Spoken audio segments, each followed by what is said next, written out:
Yung mga pagmamahal na hindi binibigay sa inyo ng kapwa nyo tao, ibinibigay ng mga hayop. Oo. Totoo. Yung pag umuwi ka, nakita ka nung paikot-ikot yun dun, oh. Minsan naiihi pa sa sobrang makita ka.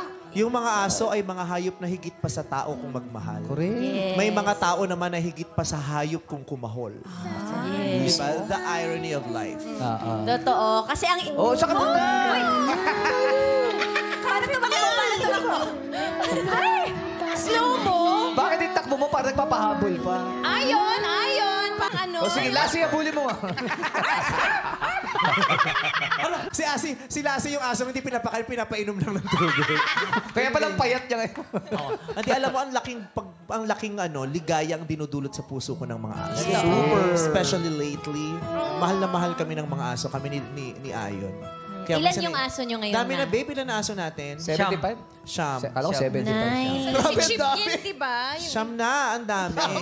Ilan yung elepante nyo ngayon sa bahay? Elepante. Wala aso. Wala na, namayat na eh. Tigre na siya.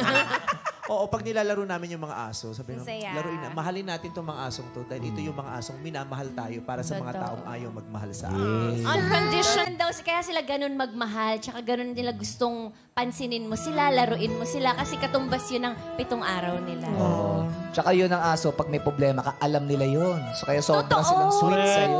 Oo. Yayakap. Kaya sa mga aso, may mga taong nanonood ng Showtime habang yung aso nanonood din ha.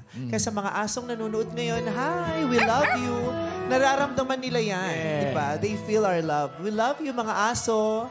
Sa mga nag-aaso-asuhan, we also love you. Yes. Thank you, Vibe Bilin, sa pag-share mo ng love na Oo, iyong si mga Vibe. dog. Yes.